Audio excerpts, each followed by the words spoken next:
What is up, tube users? I'm the Stereotypical Gamer, and welcome back to another installment of Overwatch 2 Heroes, an in-depth guide. With the launch of Season 16 yesterday, we were finally introduced to the newest DPS hero on the roster, Freja. Let's get right into things and talk about her passive ability. Freja's passive ability is Bounty Hunting. This passive grants Freja additional ultimate charge for every 3 final blows she gets. Upon getting her 3rd final blow, Freja receives 25% ultimate charge over 2 seconds. If Freja reaches 3 final blows while she has her ultimate, the passive is stored and she will gain the additional ult charge after she uses her ultimate.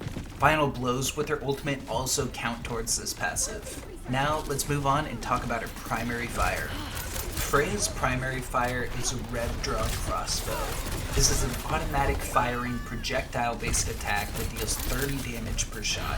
One thing to note about this weapon is that it fires somewhat fast at almost 5 shots per second, but it also has a very small clip size at only 12 bolts. Another important thing to note is this can be fired while her secondary fire is reloading, which, speaking of, Freja's secondary fire ability is Take Aim. This ability slows Freja's momentum, causing her to move slowly, even while in the air, and zoom in on her target. She then fires an explosive bolt that deals 40 damage on direct hit and 30 to 90 explosive damage depending on the range. This ability only has 1 round, but it only takes a second to reload, allowing Freja to weave in some primary fire shots in between these explosive bolts. However, the secondary fire can also be reloaded instantly by using Freja's first ability. Freja's first ability is Quick Dash. This allows Freja to quickly dash in the direction she's moving.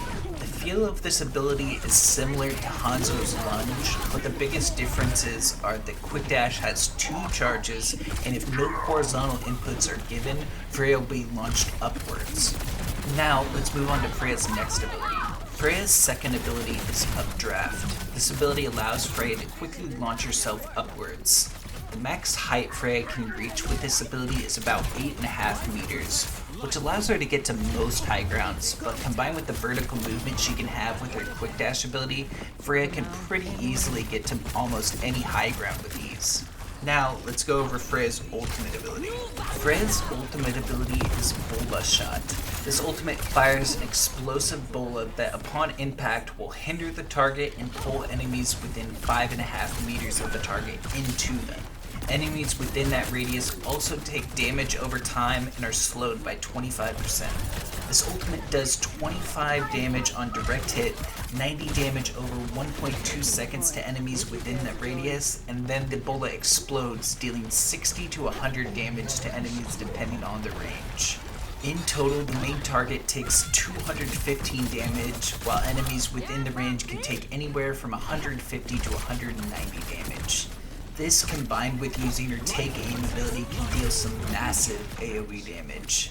Now, let's talk about Freja's minor perks. Freja's first minor perk is Frost Bolts. This causes enemies hit with 3 bolts of her primary fire in quick succession to be slowed by 20% for 2 seconds. Freja's second minor perk is Tracking Instinct.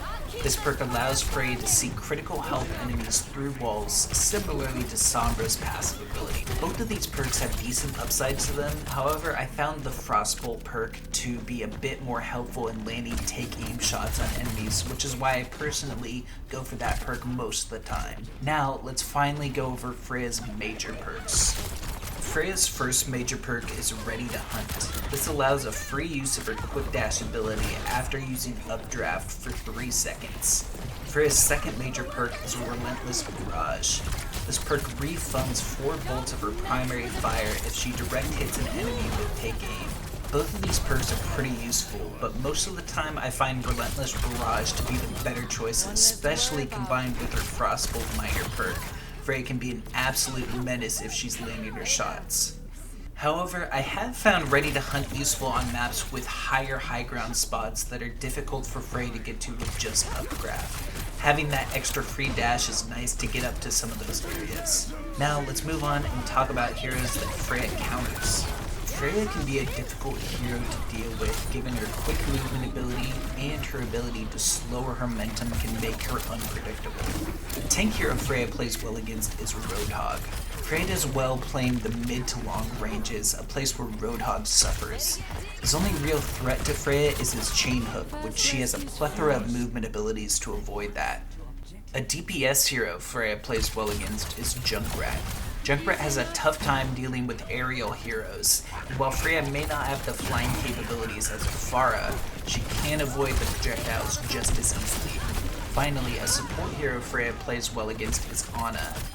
The main threats Ana poses is her Sleep Dart and her Anti-Nade, which Freya can avoid with her movement abilities fairly easily. Plus, Ana is an easy backline target for Freya because of her slow movement. Now, let's look at the flip side of things and see which heroes counter Freya. While Freya is an excellent hero for mid to long ranges, she doesn't do as well at close range. The tank hero that plays well against Freya is Winston. Winston can easily close the mid to long range gap against Freya with his jump pack ability. That combined with his barrier makes him a tough target for Freya to take down. A DPS hero that plays well against Freya is Tracer. Tracer is a hero that can easily get to enemy backlines thanks to her quick movement. Because of that, it makes her a tough target for Freya to hit. And once that gap to close range is closed, there's not much Freya can do to take down a Tracer.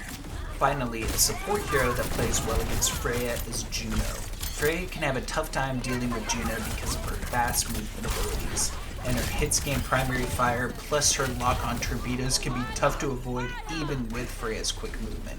Now that we've gone over all the heroes that counter Freya, let's move on to some tips and tricks for the newest DPS hero. The best tip I can give is to just get used to weaving in her primary fire with her secondary fire. Typically you want to do one take aim shot and then weave in 4 regular primary fire shots and then another take aim shot. And if you're landing your shots, you technically shouldn't have to reload ever, and you can just be weaving in take aim shots and slowing down enemies constantly. And the only other tip I have is to try and hit enemies directly with your ultimate ability. I found early on I would just try and use my ultimate in an area to affect enemies, but it's so much more impactful if you hit them directly because they don't notice that they're hit with the bolt and then they'll explode next to their allies, dealing more damage. But that's going to be it for me today. I hope you guys enjoyed the video. Make sure to leave a like if you did. Leave any other tips and tricks you have in the comment section below. And make sure to hit that subscribe button. I'll catch you in the next one. Peace.